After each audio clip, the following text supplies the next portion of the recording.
இதுக்கு முன்னாடி figure கவுண்டிங்கில் triangle பார்த்தோம், ஸ்கொயர் பார்த்தோம். இப்போ ரெக்டாங்கிள் பார்க்கலாம்.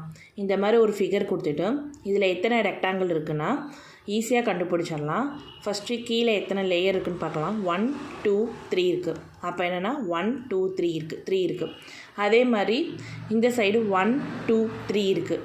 டாப் டு பாட்டம் 1 2 3 இருக்குது. அது மாதிரி லெஃப்ட் டு ரைட்டு வந்து 1 2 3 இருக்குது. அப்போ என்ன பண்ணணும்னா டாப் டு பாட்டம் 1 2 3 இருக்கிறப்ப 1 + 2 + 3 = 6. அதே மாதிரி இந்த பக்கம் 1 2 3 இருக்கா. அப்போ 1 + 2 + 3 = 6. அப்போ 6 × 6 = 36. இதுதான் வந்து ஷார்ட்கட்டு. சேம் அதே மாதிரி இந்த ஃபிகரில் பார்த்தோன்னா 1 2 3 4 இருக்குது. அப்போ எத்தனை இருக்குன்னா டோட்டலாக 4 இருக்குது. அப்போ 1 + 2 + 3 + 4 = 10ன்னு எழுதிடணும்.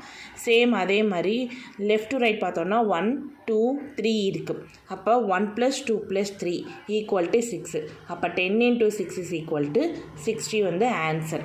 இந்த மாதிரி ரெக்டாங்கிள் கொடுத்துருந்தா இதுதான் ஷார்ட்கட்.